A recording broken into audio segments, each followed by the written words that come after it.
আচ্ছা, আর কতদিন এইভাবে মন খারাপ করে বসে থাকবা? কোনো কিছুই ভালো লাগে না, কেমন যেন একটা শূন্য শূন্য লাগে। আরে তোমার কথা শুনলে, তোমার মন খারাপ দেখলে আমারও মনটাও খারাপ হয়ে যায়, খুব বিষণ্ণ হয়ে যায়। আচ্ছা তুমিই বলো, আমার মতো একজন হ্যান্ডসাম স্মার্ট ছেলের শালীর যদি মন খারাপ থাকে তাহলে কি হয়? এটা কি মেনে নেওয়া যায়? আমার কপালের কষ্ট আমি নিজের হাতে লিখছি দুলা ভাই, এই কষ্ট কেউ দূর করতে পারবো না। আমি পারবো, অবশ্যই পারবো রাইসা। আপনি পারবেন? সেটা তুমি আমার উপর ছেড়ে দাও, আর আমি যা বলুম সেটা খালি তুমি মন দিয়ে শুনবা, ব্যাস, আর কিচ্ছু লাগবে না। দুলা ভাই, আপনি সত্যি কইতেছেন? আপনি আমার সব কষ্ট দূর করে দিতে পারবেন? সত্যি তো? অবশ্যই পারবো। তোমার এই দিল দরিয়া দুলাভাই থাকতে তোমার কোনো চিন্তাই নাই। কি ব্যাপার? শালি দুলা ভাই, এত কি গল্প হইতেছে? আর কই না রুনা, ওই শালার কাইলা নাইজেরিয়ান আমার শালিরে তালাক দেয়া শালির মনটা একদম তছনছ করে দিছে। তাই আমি সিদ্ধান্ত নিচ্ছি, আমার মতো একজন হ্যান্ডসাম স্মার্ট ছেলে দেখে আমার শালিরে বিয়ে দিব। থাক হয়েছে, দয়া করে তোমার মতো স্মার্ট হ্যান্ডসাম ছেলে খুঁজে বের করো না। যে সত্যিকারের হ্যান্ডসাম এরকম একটা ছেলে আমার বোনের জন্য খুঁজে বের করো। রুনা তুমি কি বললা?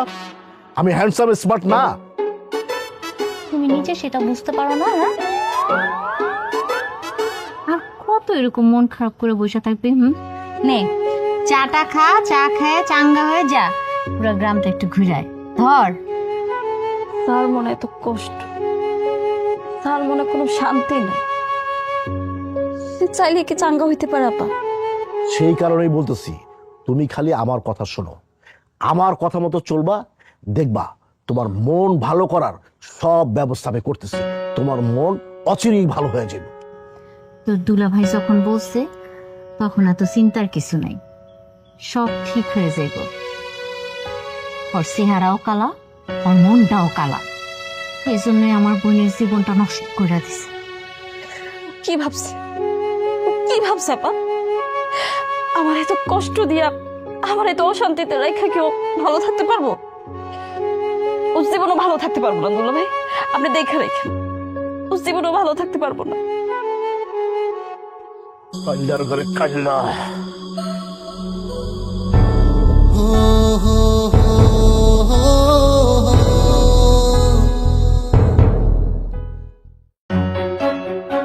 ওই দেখ রিমন চলে আসছে। কিরে, তোর মন খারাপ কি কারণে? নাকি বউ রেখে একা এসেছিস তার জন্য ঘুমাচ্ছে না? না না, কি কইতাছস? তোরা যা ভাবতাছ আসলে তা না, আমার শরীরটা একটু খারাপ, বুঝছস? মনে হয় জ্বর আসবো। তাইলে তো খুবই ভালো, বউয়ের সেবা যত্ন একটু বেশি বেশি পাবি। তা অবশ্য ঠিকই কইছস, কিন্তু আসলে যার মা বাইসা আছে পৃথিবীতে তার আর কিচ্ছু লাগে না। কিরে বন্ধু, হঠাৎ করে কি ভাবতেছিস? না কিছু না, এমনি। তবে বন্ধু, তুই যে আমাদের বন্ধু মহলের সবচেয়ে আলোচিত এবং চাঁদ কপালে, তাতে কিন্তু বিন্দু পরিমাণে সন্দেহ নাই। তখন কথার কিন্তু কোনো আগামা তো আমি বুঝতেছি না, কি কইতাছস তোরা? আরে বেটা, ভাবির কথা বলতেছে। আমাদের 2-4-5 গ্রামের মধ্যে তোর মতো সুন্দরী বউ কারো নাই। এই কথা তুই একদম ঠিক কইছিস। সত্যি বলছেন মামা, উনার বউ এর আগে আমার দোকানে আসছিল, হেব্বি সুন্দরী। আচ্ছা বন্ধু, আজকে আমি তাহলে উঠি, আমার শরীরটা বেশি ভালো না।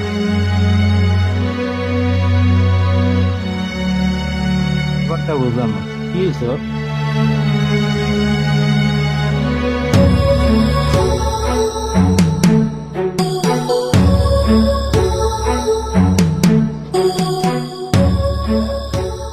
আব্বা, অভয় দিলে একটা কথা বলতাম। ফটকাটা লোকের আবার ভয় বই কি? আব্বা কি কোনো কারণে আমার উপর ক্ষিপ্ত? এই এত পেশায় কথা বললো না তো, যেটা বলতেছো সরাসরি বড়, আমার মেজাজ কিন্তু খুব খারাপ আছে। ও আচ্ছা ঠিক আছে, সরাসরি বলতেছি। না হয়েছে কি আব্বা, আপনি তো অনেক দিন পরে আমাদের বাড়িতে আসলেন, তা আসতে রাস্তাঘাটে কোনো কষ্ট হয় নাই তো?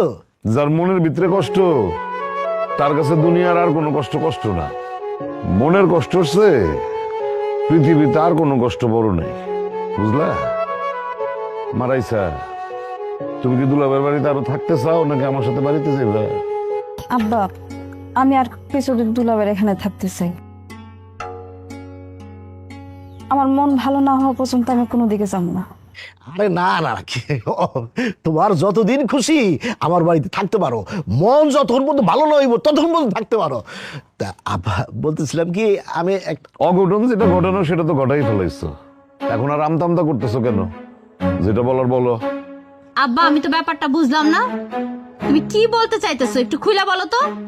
না বুঝার তো কিছু নাই, আমার মেয়ের আইসার সংসারটা ভাঙার জন্য তোরা দুইজন দেয়। মানে কি আব্বা, তুমি এত বড় একটা অপবাদ আমাকে দুইজনে দিতে পারলা? শোনো আব্বা, না যাই না কোনো কথা কইবা না। আমরা কিন্তু যাইতে যাইনি তোমাকে বাড়িতে। তোমার এই ছোট মাইয়া সে ফোন করে আমাকে দুইজনের নিছিল যাতে ওই কাইল্লা বেটার লগে ওর সংসারটা আমরা ভাঙ্গা দেই। সে তো কাইল্লা বেটার সাথে সংসার করতে চায় না। আপা, এইসব তুমি কি কইতেছো? তোমরা এখন এই সময় আইসা পিছনে চলে গিয়ে আমার আগাই দিতেছো। মা গো, তুমি থামো, আমি তো মিছা কথা বলি নাই। রিমন রে, তুই আর তোর এই স্বামী উঠতে বসতে অপমান করছস, একসাথে খাইতে বসতে দেশ নাই। হ্যাঁ, কথায় কথায় কইছস নাইজেরিয়ান কাইলা। হ্যাঁ, এত অপমানের পরে কেমনে সহ্য করে এই ছেলে? সেই দুঃখিত সে আমার মেয়েটারে। থাক আব্বা থাক, আর কষ্ট পায় না। আমি পরের ছেলে বলেই তো আপনি আমার এইভাবে অপমানটা করতে পারলেন, এত কিছু বলতে পারলেন। আরে এই যে আমার ছোট জামাই রে, উঠতে বসতে তোমরা সারাক্ষণ যে অপমান করছো, তারপরেও দেখো ছেলেটা সবসময় সবার সাথে হাসি মুখে কথা বলছে। এইটারে বলে শিক্ষা, আদর্শ, হ্যাঁ, মনুষ্যত্ব। লেবাসদারি শিক্ষিতের মধ্যে এই বিষয়গুলি থাকে না। দেখ শুরু না, ওই নাইজেরিয়ান কাল্যাণ লইগা আব্বা আমার কিভাবে অপমানটা করতেছে। আব্বা, আপনি দুলাভাইয়ের আর কিছু কইেন না তো। আমার ভাগ্যে যা ছিল তাই হয়েছে। আর তুমি চিন্তা করো না রাইসা, তোমার মন ভালো করার জন্য, তোমার মনে প্রশান্তি আনার জন্য যা যা দরকার আমি সবই করব।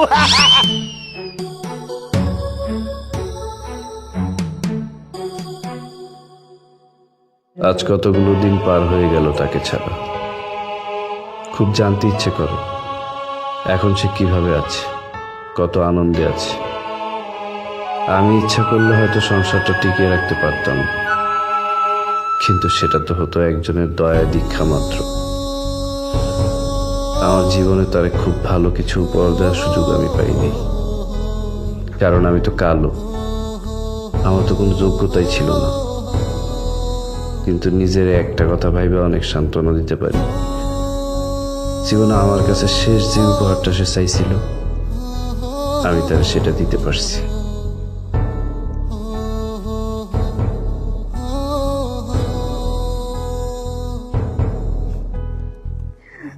বউ,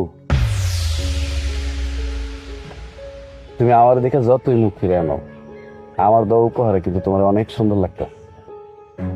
এই যে কাইল্লা, আমি তোর কাছ থেকে কি এমন উপহার নিচ্ছি যে আমার সুন্দর লাগতেছে? এই যে আমার দেওয়া শাড়িটা পরে তুমি বসে আছো, তোমার যে কি সুন্দর লাগতেছে তুমি জানো না? কি তুমি শাড়ি দিছো মানে? হ্যাঁ, আমি দিছিলাম। আসলে আমি যদি তোমার শাড়িটা দিই তুমি তোমার কাছ থেকে নিবা না, তাই তোমার আব্বার কাছে দিয়ে গেছি তোমার দিতে। আমি যদি জানতাম না এই শাড়ি তুই আমার দিছস, আমি জীবনে এই শাড়ি পরতাম না। আমি এক্ষুনি বাসায় গিয়ে এই শাড়ি খুলে আগুনে পুড়া ফেলাম। কেন বউ, তুমি কেন এই শাড়ি আগুনে পুড়ে ফেলালা? আমি তো তোমার স্বামী, আমি কি তোমার একটা শাড়ি দিতে পারি না? আমার কি দোষ? আমি কালা তাই? এটাই তোর অন্যায়। তুই কালা কেন? তুই কালা, এটাই তোর অন্যায়, বুঝছস? তাই বলে তুমি তোমার স্বামীর দেওয়া উপহার আগুনে পুড়ায় ফেলাইবা? তোমার কি আমার উপহার দেওয়ার কোনো অধিকার নাই? উপহার? সত্যি কি তুই আমার উপহার দিতে চাস? হ্যাঁ, আমি তোমার উপহার দিতে চাই। তুমি যা কইবা আমি তাই তোমার উপহার দিব। তুমি যদি কও আমার কলিজাটা কাইটটা তোমার হাতে ধরাই দিব। বাবা, এত সুন্দর ডায়লগ! ওইসব কলিজা টলিজা না আমার লাগবো না। আমার ছোট্ট একটা কাজ করতে হইব। তুমি খালি কও কি কাজ করতে হবে, ছোট আর বড় নাই, তুমি যা কইবা আমি তাই কইরা দিব। না, তোমার দেখা মনে হয় না তুমি এই কাজটা করতে পারবা। ও তুমি আমার এখন চিনো নাই, আমি তোমার আমার জীবনের চাইতেও বেশি ভালোবাসি। তুমি শুধু একবার কইয়া দেখো, তুমি যা কইবা আমি তাই কইরা দিব। তালাক? আমি তোর কাছ থেকে তালাক চাই। কি কইলা? তুমি আমার কাছে তালাক চাও? হ, আর তোর কাছ থেকে পাওয়া শ্রেষ্ঠ উপহার হইব আমার এটাই, তুই আমাকে তালাক দিবি।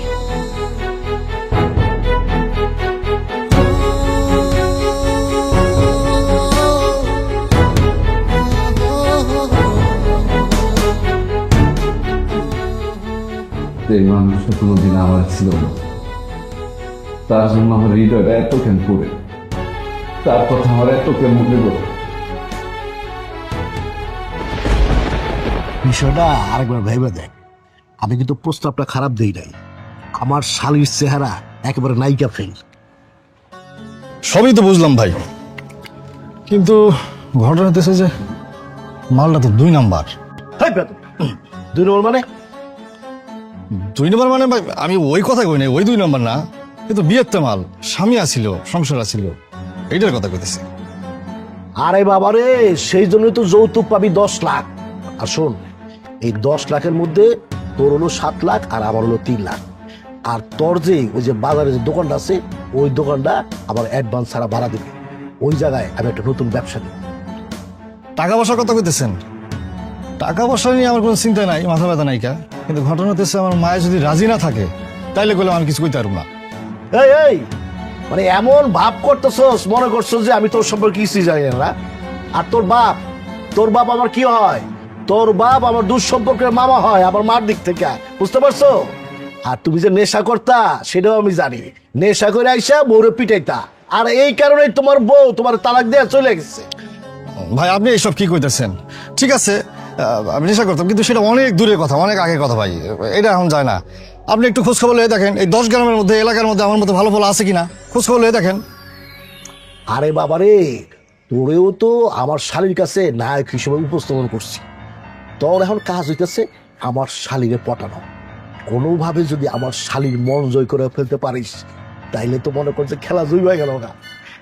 আপনার শালীর মনে করেন যদি আমার দিলে ধরে যায়, আমার মনে লাগে যায়, পছন্দ হয়ে যায় মনে করেন, তাহলে হেরে পড়ানো আমার একদিনের ব্যাপার, 1 টাইম ব্যাপার। তুই যে এই লাইনে খুব পাকা খেলোয়াড় সেটা আমি ভালো করেই জানি। এই কারণেই তো তোর আমি চয়েস করছি। আচ্ছা তুই এক কাজ কর, তোর ফোনটা দে তো। ফোন? আমার শালীর নাম্বার দিয়ে দিতেছি। ঠিক আছে, 01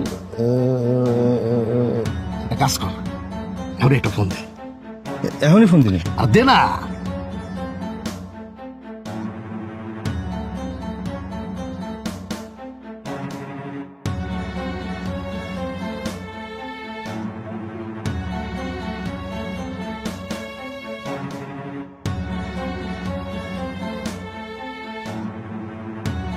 হ্যালো, আসসালামু আলাইকুম।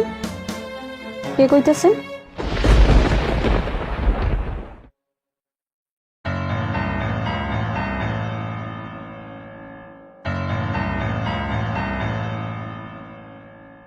এই ফোন করে দিলি কে? কাইটা দিলাম মানে, এত সুন্দর কণ্ঠ, মধুমাখা কণ্ঠ শুনে আমি ফিদা হয়ে গেছি, মানে কাজ হয়ে গেলাম গা। আর আপনি সামনে খারাপ হয়েছেন তো, এর লাগে কি হে রোমান্টিক কথা কমু কন, কিছু কইতে পারতেছি না। বুঝতে পারছি, অসুবিধা নাই, কাজ চালায় যা। আর কি হয় না হয় টাইম টু টাইম আমার আপডেট দিস, ঠিক আছে? আচ্ছা ভাই, ঠিক আছে। আসসালামু আলাইকুম। আসসালাম। পাগল হয়ে যাব আমি, পাগল হয়ে যাব, পাগল হয়ে যাব আমি, পাগল হয়ে যাব। ইয়েস।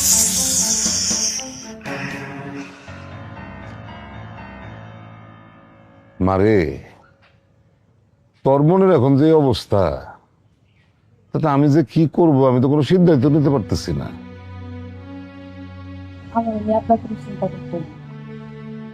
চিন্তা চিন্তা যে কেন করি সেটা তো এখন বুঝবি না রে মা। যেদিন মা হবি সেদিন বুঝতে পারবি যে সন্তানের মনে কষ্ট থাকলে বাপ মায়ের মনের মধ্যে কি ঝড় উঠে যায়, কিরকম অস্থির থাকে তারা। আব্বা আমি একটা কথা বলি। বলো। আমি বলি কি, রাইসারে আমরা আরেকটা বিয়ে দেই, ভালো ছেলে দেখা বিয়ে দিয়ে দিলে সব ঠিক হয়ে যায়। বাবা দেখো, একটা ভালো বর আর ভালো ঘর পাইতে যে কত কাঠখড় পোড়াইতে হয়, তাদের মনে হয় সে সম্পর্কে কোনো ধারণা নেই। আমি আর কোনোদিনও বিয়া করবো না। রিমনের মতন এমন পোলা যদি আমার তালাক দিতে পারে, আমি দুনিয়ার আর কোনো পোলারে বিশ্বাস করি না। আমাকে রিমন্ডে দোষ দিতেছিস কেন মা? দোষ তো সব তোর নিজের। তুই এই ছেলেটারে কারণে অকারণে লেবুর মতন সারাক্ষণ খালি চিপছস, শেষকালে তিতা হয়ে গেছে। আব্বা তুমি না একতরফা কথা কইতেছো। তুমি খামাখাই আমার বোনটার উপরে দোষ দিতেছো।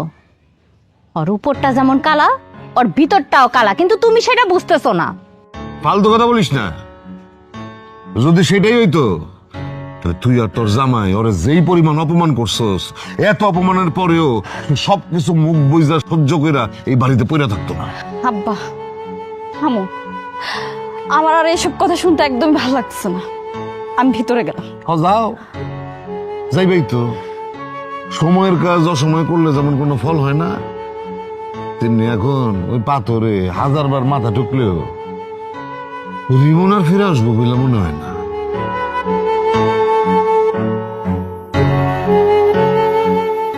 আব্বা নিজের মায়ের মানুষ কিভাবে কথা বলে? সমস্যা কি? আজকে যে পরিস্থিতি তৈরি হয়েছে সেটার জন্য তো ও নিজেই দায়ী। অবশ্য তারে উস্কানি দিচ্ছ তুমি আর তোমার জামাই দুজনে মিল্লা।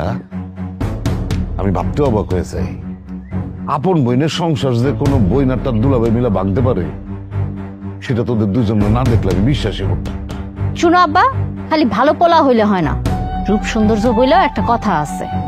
হ্যাঁ, আপনি তো ভালোবেসে বিয়ে করছিলেন না? তার রূপে তো পুরো গ্রামের লোকজন পাগল, দেখছি তো। তুমি না ওই পোলাটা নিয়ে বেশি বাড়াবাড়ি করতেছো।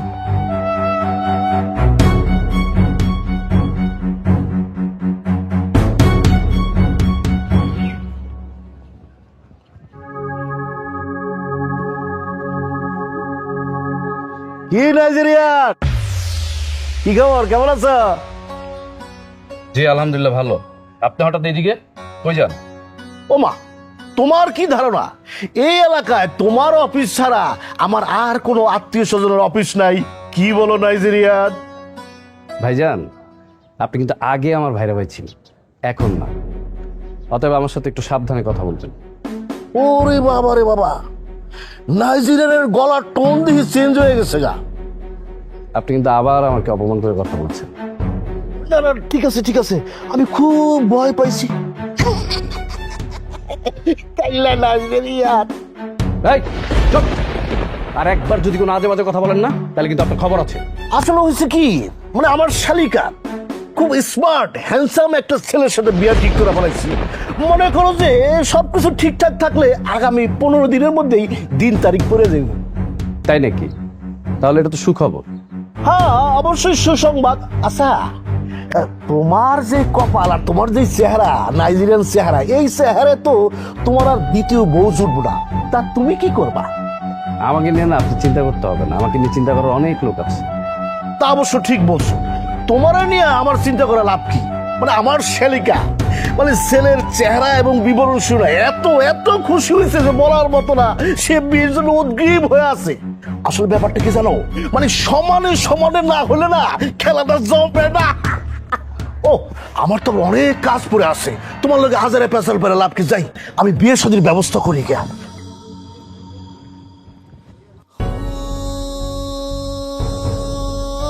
নতুন বিয়ের কথা শুনে সে খুশি হবে, এটাই তো স্বাভাবিক। আমি ফোনে আপনার কণ্ঠ শুনেই বুঝতে পারছিলাম যে আপনি ভারী মিষ্টি একটা মেয়ে হবেন। আপনি অবশ্যই সুন্দরী একটা মেয়ে। আপনি আমার অনেক পছন্দ হয়েছে। রাইসা, ও তাহলে তোমরা দুজন কথা বলো। হ্যাঁ, আমি আসতেছি, এই সামনে থেকে আসতেছি। চলে আসুন, একটু পরে চলে আসুন। আসি, প্রয়োজন পড়লে আমার ডাক দিও। আসি, আসো। তবে একটা বিষয় আপনার উপর আমার ক্ষোভ জন্মাইছে, মানে অভিমান জন্মাইছে। কেন? সেটা হতেছে আপনার সাথে কি চোখ ছিল না? আপনি এত সুন্দরী একটা মেয়ে হয়ে আপনার বাবাই কেমনে পারলো ওই কালা পোলারে গলার মালা বানায় আপনার গলায় পরায় দিতে, আর আপনার সুন্দর হাসতে হাসতে সেই গলার মালাটা বরণ করে নিলেন? এটাই তো আমার জীবনের সবচেয়ে বড় কষ্ট। আমি তো থাক থাক থাক, এসব নাটক সাজায় আমার কাছে আর দুঃখের কাহিনী করতে হবে না। এখন থেকে তোমারে সুখে রাখতে হবে আর দিনভর আনন্দে রাখতে হবে। তারে ভালোবাসা দিয়ে বশ করা যায় না, তারে পৃথিবীর কোনো কিছু দিয়ে বশ করা যায় না। শুনেছি কি মনীষীরা কইতো ঘরের বউরে যদি বেশি বেশি গিফট দেই, তাহলে ঘরের বউ তার মন মেজাজ ভালো থাকে, আর তোমার ওই শরীর বেশি একটা খারাপ হয় না, সংসার অনেক সুখ আসে। কোন সাহসে, কোন সাহস আপনি আমার হাত ধরছেন? 2 দিন পর আপনার সাথে আমার বিয়ে, আপনি আমার বিয়ে করে বউ হবেন। আমি আপনার হাত কেন, আমি তো আপনার সাথে সবকিছু করবো। কিছু খবরদার, লিমিট ক্রস করবেন না, কই দিলাম। আমি কিন্তু বাকি 8-10 জন মায়ের মতো না। কি ভাবছেন? হ্যাঁ, কি ভাবছেন? আমি জানি তো, সেটা জানি তুমি কি রকম। এর লাগে তো কালো পোলাটা কি করছে, 1 মাসের মধ্যে তালাক দিয়া ভেগে গেছে। কি শারীরিক কোনো সমস্যা আছে নাকি? আবার সমস্যা থাকলে আমার খুলে কইতে পারো। আমি কিন্তু খেলোয়াড় পাকা, খেলা মিস করি না। সুস্থ লাগবো আমার, সুস্থ, বুঝছো? চইলা যান, চইলা যা আমার সামনে থেকে, যা। যাইতাছি তাই, খুব শীঘ্রই কিন্তু আবার দেখা হইব।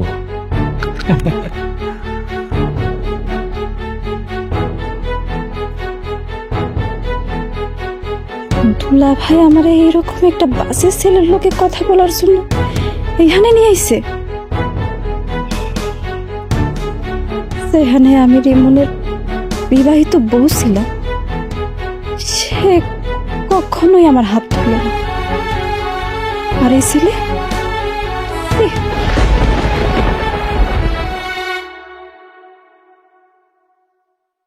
করুক সে বিয়ে, তাতে আমার কি? আমি কি তাকে আর ভালোবাসি নাকি এখন? তার সাথে সম্পর্ক আমার অনেক আগেই শেষ হয়ে গেছে।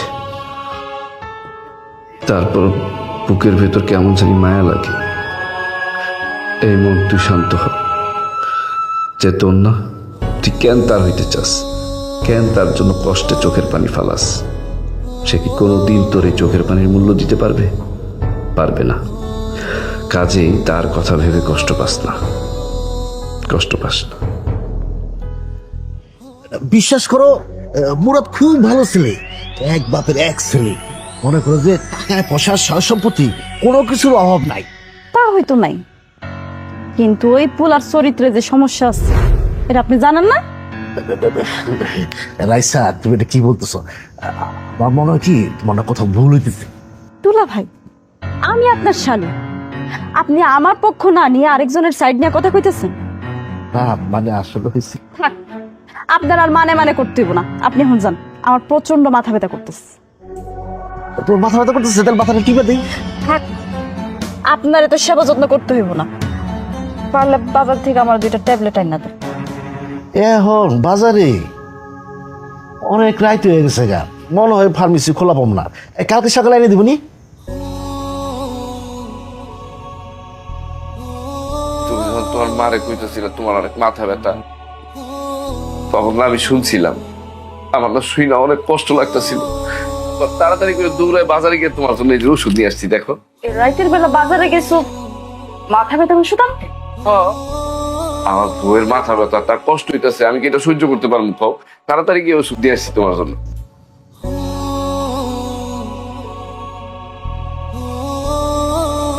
আমার আর ওষুধই লাগবে।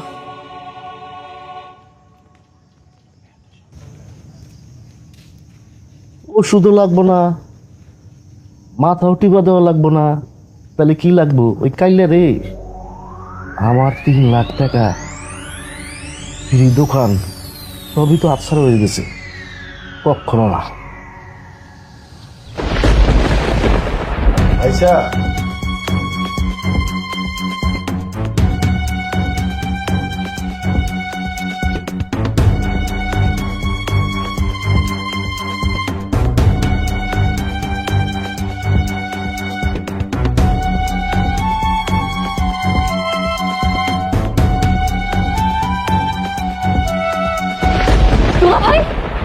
দুলা ভাই আপনি এখানে কি করতেছেন?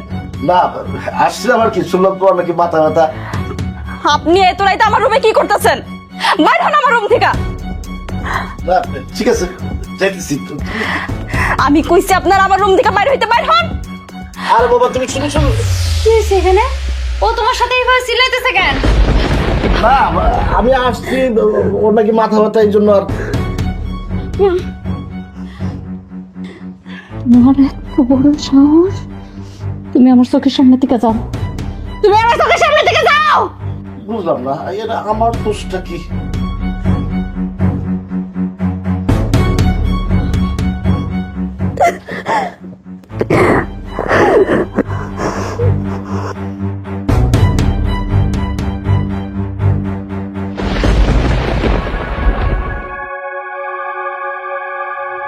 জামাই জামাই আমার না আর ভালো লাগতেছে না, আমি চলে যাবো সিদ্ধান্ত নিচ্ছি।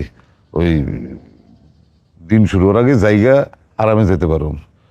রুনা কই? রুনা মাগো আমার ব্যাগটা নিয়ে আয়, আর একটু রাইসারে ডাক দে। কি তোমরা দুজন এরকম গম্ভীর হয়ে আছো কিসের জন্য? কি হয়েছে তোমাদের? কোনো সমস্যা? রাইসা কই? আব্বা, রাইসারে তো ঘরে খুঁজে পাইতেছি না। আরে ঘরে খুঁজে পাওয়া যেতেছে না মানে কি? কই গেছে? কই গেছে সেটা তো জানি না আব্বা, আর ওর মোবাইল ফোনটাও বন্ধ। আরে আশপাশে কারো বাড়িতে গেছে নাকি? দেখছি আব্বা, আশেপাশের প্রতিবেশী কেউ সবার বাড়িতে খুঁজছি, কোথাও নাই। আমার মনে হয় কি আব্বা, ও মনে হয় বাড়িতে চলে গেছে। আর না না আমি আম্মার ফোন দিয়েছিলাম, আম্মা বলছে বাড়িতে যায় নাই। ব্যাককলের মতন কথা বলছ কেন? হ্যাঁ আমি এইখানে আছি, আমারে ফেলে ও একলা একলা বাড়িতে চলে যাবো? এই তুই রাইসার সাথে আবার ঝগড়া বিপদ করস নাই তো? কিছু বলস নাই তো? আব্বা এটা কিন্তু একদম ঠিক না, তুমি সব সময় কিছু হইলে আমার দিকে আঙ্গুল তুলো। আমি তোমার মায়ের কিচ্ছু কই নাই। তাহলে জামাই তুমি কিছু বলছো? সি সি আব্বা কি বলতেছেন এসব? আমি কি খারাপ লোক নাকি? অত ভালো মানুষ না। আব্বা তুমি কিন্তু সব সময় অতিরিক্ত বলো আমার জামাই নিয়ে। আমার অবলা জামাইটা নিয়ে এইভাবে কথা বলা একদম আমি সহ্য করবো না। সহ্য করতে হইব না। আমার রাইসারে খুঁজাই না, রাইসা গেল কই? রাইসারে যদি না পাওয়া যায় তাহলে কিন্তু তোদের দুজনের খবর আছে বলে দিলাম। এ রাইসা, রাইসা, এ রাইসা।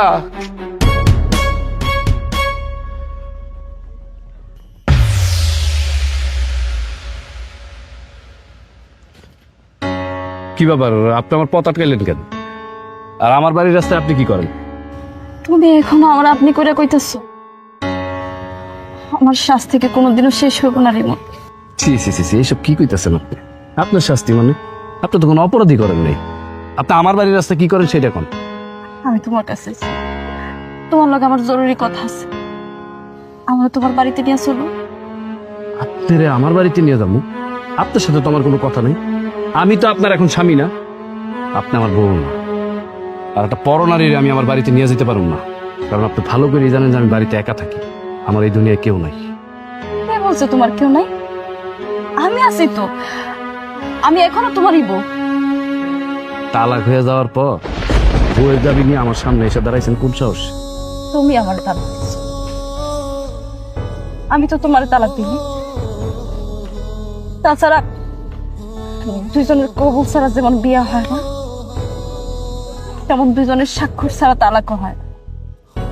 আচ্ছা, তোমার এসব নীতি বাক্য কথা শোনার আমার সময় নেই, আমি অফিসে যাচ্ছি, আমার জরুরি কাজ আছে। যার আগে কইয়া যাও, আমার কি হইব? আমি কি আর কোনোদিনও তোমার কাছে ফিরে আসতে পারবো না? কাল বৈশাখী ঝড়ে নাটাই থেকে যখন সুতাটা ছিঁড়া যায় না, সেই গুডিটার পাওয়া যায় না।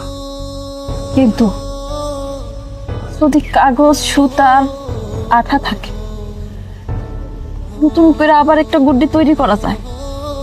তা হয়তো যায়, কিন্তু সে হারানো ঘুড্ডিটা আর ফিরে পাওয়া যায় না। ভালোবাসার বন্ধনের বিশ্বাস যদি একবার নষ্ট হয়ে যায় না, সেটা যতই চেষ্টা করো জোড়া লাগানোর, সেটার কোনোদিন জোড়া লাগে না। আসি। দাঁড়াও, এটা কি তোমার শেষ কথা? হ্যাঁ, এটাই আমার শেষ কথা।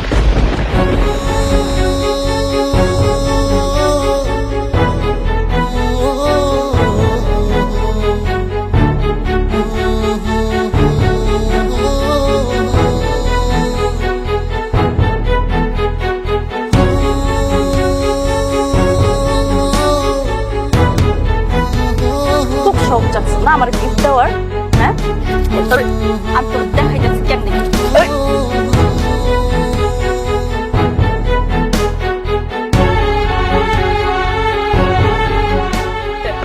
বের হ আমার ঘর থেকে। আমার কথা শুনবে, এত রাত্রে আমি কই যাবো? আমার কথা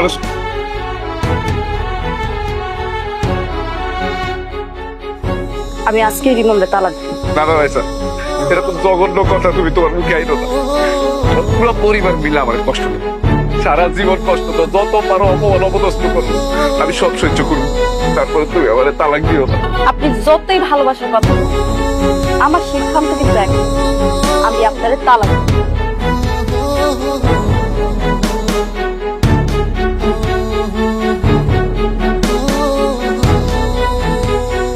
আমার লোকে কেড়ে নিয়ে আসো।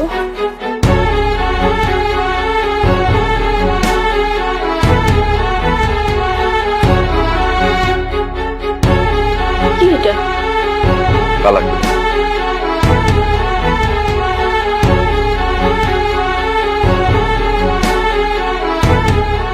রাইসা, রাইসা, হে রে যা, মাগো দরজা খোল মা। রাইসা, দরজাটা খোলো। আমি ও মুরাদ নিষেধ করে দিচ্ছি, ও তোমার বিরক্ত করবো না, আর কোনোদিন বিরক্ত করবো না, ও তোমার বিয়েও করবো না। রাইসা, দরজাটা খোলো বোন। দরজা খোল মা, দরজা খোল।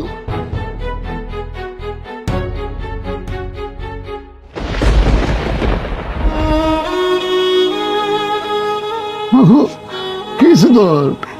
রেসা, আমি না তোর বোন, আমার কত কি হয়েছে? চুপ করে আসিস কেন? তুই চুপ করে থাকলে আমার কেমন লাগে তুই বুঝছিস না? কই গেছিলি তুই? রেসা, তোর কি হয়েছে বোন, আমারে ক। বাতি ফিউজ হয়ে যাওয়ার আগে যেমন একবার জ্বললা উঠে, আমিও রিমনের কাছে শেষবারের মতো একবার গেছিলাম আব্বা, কিন্তু সে আমারে অপমান করে ফিরাই দিছে। মারে, এইটাই দুনিয়ার নিয়ম। তুই আজকে যা করবি সেটার ফল একদিন তুই ফেরত পাবি। আজকা তোরে রিমন অপমান করে তারাই দিছে দেখে তুই এত কান্নাকাটি করতেছস, এত কষ্ট পাইছস। হ্যাঁ, আর চিন্তা করে দেখ, বিয়ার পরে দুইটা মাস এই ছেলেটা কি পরিমাণ অপমান সহ্য করছে তোর কাছে, তোর পরিবারের লোকদের কাছে। আচ্ছা, যাওয়ার তো হয়েছে, এইটা নিয়ে এখন আর মন খারাপ করে লাভ কি? রেসা, যা হয়েছে সব ভুইলা যা। আমরা তোরে ভালো একটা ছেলে দেখে বিয়ে দে, দেখবি সব ঠিক হয়ে যাব। তুই তো তোর জামাইয়ের মতন খালি বিয়াই বুঝোস, আর কিছু বুঝোস না। আরে বিয়ার জন্য টাকা পয়সা চেহারা আসল বিষয় না, আসল বিষয় হইতেছে মন। রিমনের মতো একটা ভালো ছেলের ঘর যখন করতে পারে নাই, দুনিয়ার আর কোনো ছেলের সংসারও করতে পারবো না, সম্ভব হবো না।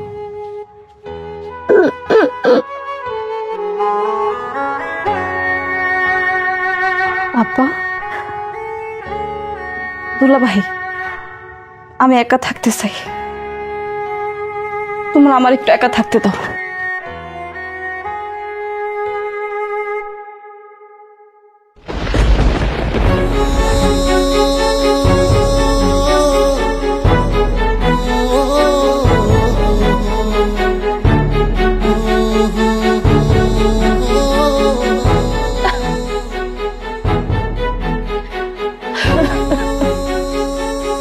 সেই মেয়েটা আমার সকাল থেকে রাত পর্যন্ত ঝাড়ি মারত, অপমান করে কথা কইত, বিয়ের পর এক বিছানায় আমার ঘুমাইতে দিত না। তার জন্য বুকের ভিতরটা আমার কেন এমন লাগে, কি কারণে, কেন তার এক মুহূর্তের জন্য আমি ভুলতে পারতেছি না। ও খোদা, তুমি আমার বাঁচাও।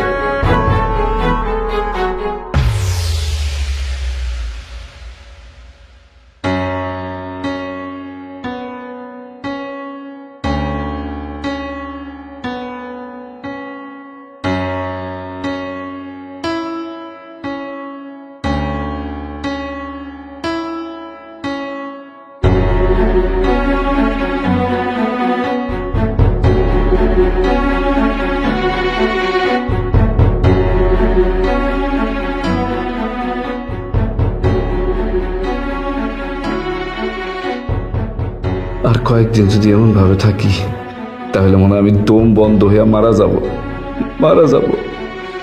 কি করব আমি এখন? কি করা উচিত আমার?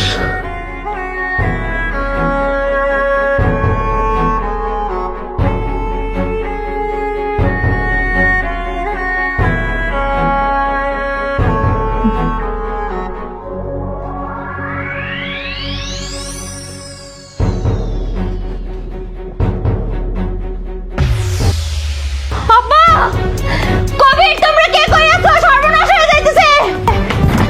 রাইসা রাইসা আই রাইসা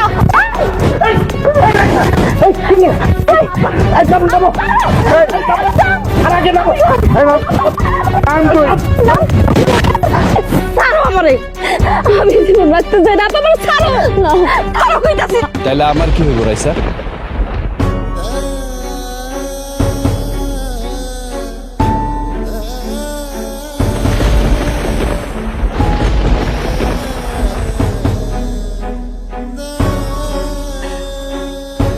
তোমার কি হইব মানে?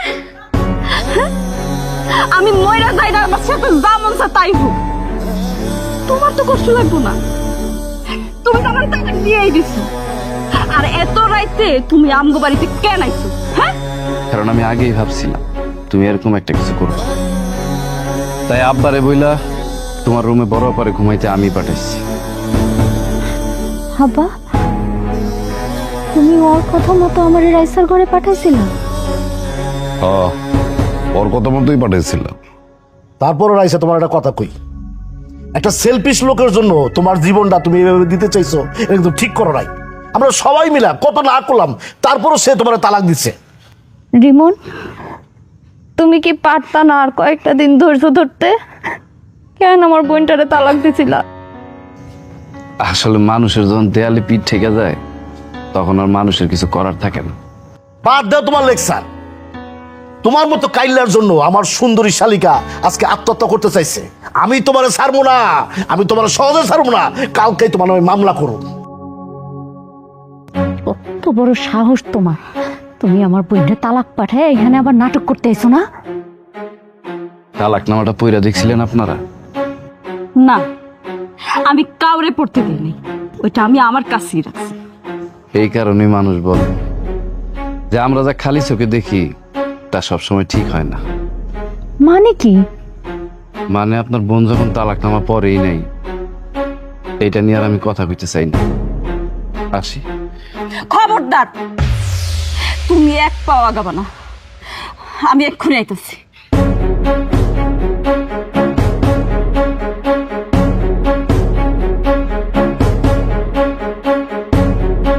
তালাকনামা দিয়ে আর কি হইব? একবার তালাক দিয়ে অপমান করছে, এখন আবার তালাকনামা পরে আরেকবার অপমান করতে চাইতেছে। তুমি থামো।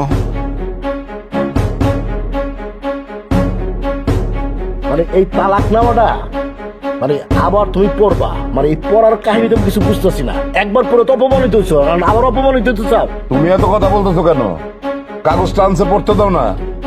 এই রাইসা, তুই পড়, তালাকনামাটা পড়।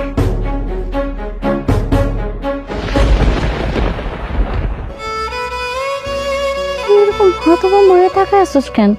পর রাইসা, তুমি ভয় পাও না, তুমি নির্দ্বিধায় পড়তে পারো। তোমার হ্যান্ডসাম স্মার্ট দুলাভাই তোমার পাশে খাড়া আছে, কোনো সমস্যা নাই। পড়ো পড়ো পড়ো। যদি কখনো তোমার ভুল ভাঙে আমার কাছে চলে আসো, আমি তোমার অপেক্ষায় রইলাম।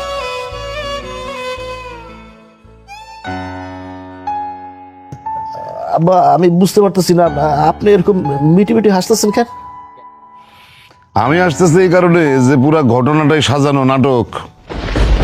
ছোট জামাই আর আমি দুজনে মিলে এটা পূর্ব পরিকল্পনা করে করছি, যাতে করে রাইসা তার ভুল নিজের থেকে বুঝতে পারে, নিজে শুধরাইতে পারে। যে মানুষটা তোমার পাগলের মতন ভালোবাসছে, তুমি তার কত অপমান করছো, অপদস্থ করছো, তারপরও সে কোনোদিন তোমার ছাইরা যায়নি। ওই দিন সত্যি সত্যি আমার অনেক রাগ হয়েছিল, কিন্তু তুমি কেমনে ভাবলা যে আমি তোমার তালাক দিন? আমি তোমার তালাক দিইনি। এই কালা, তুই হবি আমার গলার মালা। Angelina Jolie and son Knox steal the show at the 2024 Governors Awards red carpet. Angelina Jolie had the Best Plus One at this year's Governors Awards. The Academy of Motion Picture Arts and Sciences hosted its 15th annual Governors Awards at the Ray Dolby Ballroom in Los Angeles on November 17, and the A-list star arrived wearing a vintage dress and platform sandals and arm with her son, Knox Jolie Pitt. The 16-year-old turned heads alongside his famous mother as he was nearly her height and debuting a buzzed haircut. For the Governors Awards, Knox leaned into sophistication wearing a tuxedo with a pair of patent leather, round-toe dress shoes. The tuxedo that only added to how different he looked compared to the last time he walked down the red carpet with his mom 3 years ago. Jolie wore a stunning empire waist vintage gold and cream dress with a pair of open-toe sandals that were eclipsed by the long skirt. Still, the shoe peeked through the sheer layer of the gown, showing off a brown platform and her polished toes. She wore her hair in a soft half-up, half-down look and decorated her neck with a chunky diamond necklace and paired it with dangling silver earrings. The vintage dress was acquired from the Kit Vintage, and the booty craved about the moment on Instagram on Sunday, saying the piece is one of many she has purchased from them. It is a special moment for me tonight to celebrate seeing Angelina Jolie at the 2024 Governors Award arm in arm with her son, Knox Jolie Pitt. She is wearing a no-label vintage gown acquired from TKV. The caption read, "What makes this moment the most meaningful for us is that we know what a true vintage lover, fan, and supporter she is. Every time Angelina shops with us, she comes in on her own. She is very present, engaged, and chooses each piece. There has not ever been a stylist with her to hold her hand or a FaceTime to a friend. It is her surrounding herself with vintage, inspired by what she puts on next." The last time Knox was spotted out at a public event was when he supported one of his mom's films and attended the UK gala screening of Marvel Studios' Eternals in London, England in October 2021 alongside his siblings Shiloh, Zahara, Vivian, and Maddox. Most recently, Jolie has been promoting her upcoming movie Maria, and she attended a screening of the film in New York City alongside some of her kids, but Knox wasn't in attendance. Her daughter Zahara arrived at the event wearing Tom Ford heels, while her brothers Pax and Maddox arrived in suits. Angelina shares 6 kids with ex-husband, Brad Pitt. Knox was born in Nice, France in July 2008, alongside his twin, Vivian. The former couple famously got together in 2004 and married in 2014. Jolie filed for divorce from Pitt after 2 years of marriage in 2016. The Governors Awards is an annual event celebrating awards conferred by the Academy's Board of Governors, the Irving G. Thalberg Memorial Award, the Jean Hersholt Humanitarian Award, and the Honorary Award. Recipients are announced each summer and honored at a dinner gala. Highlights from the event are incorporated into the year's Academy Awards show. I would say it's effortlessly luxurious. This is what I look like when I'm doing something like a podcast and I need to be comfortable. So I'm just... What if Batman wasn't just fighting crime, but unraveling the darkest secrets of his own past? Coleman Domingo teases emotional new discovery in Batman Unburied Season 2. The highly anticipated second season of the Batman Unburied Fallen City podcast is here, and it promises to dive deeper into the mind of Gotham's Dark Knight like never before. And who better to guide us through this thrilling journey than Oscar winner Coleman Domingo, the voice behind Batman himself?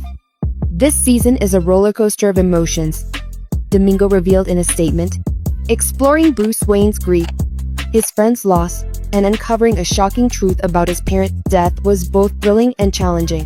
The twists and turns will leave you on the edge of your seat. Premiering on November 26, this season takes listeners into the heart of Gotham's shadows. Bruce Wayne and Harvey Dent's new social program shakes up the city's elite, but the real chaos begins when Harvey mysteriously vanishes. Batman is thrust into Gotham's dangerous underground, where he uncovers a chilling conspiracy by a secret society that has controlled the city for generations. And here's the kicker, it all ties back to his parents' tragic murder. As Batman battles the sinister forces at play, Two-Face manipulates the strings of law and order, making this season an epic clash of wills. With everything Bruce loves at stake, Can he save his city before it crumbles around him? The star-studded voice cast includes Gina Rodriguez, Jason Isaacs, Morena Baccarin, Andre Holland, Cheech Marin, Tahar Rahim, and Alan Ruck. Behind the scenes, the story was brought to life by a powerhouse creative team led by Saladin Ahmed, Jess Carson, and Megan Fitzmartin, with Alex Kemp directing. Produced by Phantom 4 and Wolf at the Door Studios, in association with Blue Ribbon Content and D.C. For Spotify, this season is set to redefine superhero storytelling in the podcast world. Don't miss this immersive and emotional ride through Gotham's darkest corners. Batman Unburied. Fallen City drops on November 26th, only on Spotify.